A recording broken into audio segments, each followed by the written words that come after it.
Baik pemirsa, terima kasih Anda masih bersama kami. Petani karet di Kabupaten Muratara mulai berdalih ke kebun sawit. Menurut mereka, selain harganya mahal, berkebun sawit lebih banyak menguntungkan daripada berkebun karet.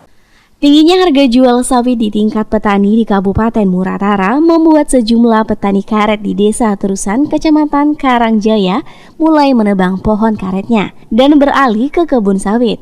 Salah seorang warga, Ramli, mengaku banyak petani beralih berkebun sawit. Menurutnya, penghasilan berkebun sawit jauh lebih tinggi dibandingkan berkebun karet. Selain harganya tinggi mencapai Rp2.500 per kilogramnya saat ini, sawit juga dalam pengolahannya lebih mudah dan hasil produksinya lebih cepat, maksimal 3 tahun sedangkan karet 7 tahun.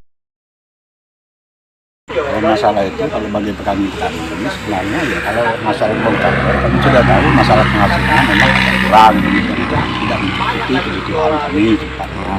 Jadi kalau masalah sawit, kami memang belum pernah, cuman dengar cerita sawit itu lebih memungkinkan untuk kebutuhan kami selanjutnya. Karena cara pengolahan dengan waktu produksi, kalau karet mungkin sampai 10 tahun. Kalau sawit itu 3 tahun sudah bisa pulih.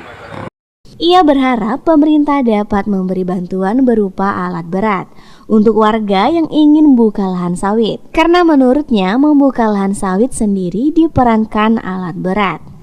Tim Silam Pari TV.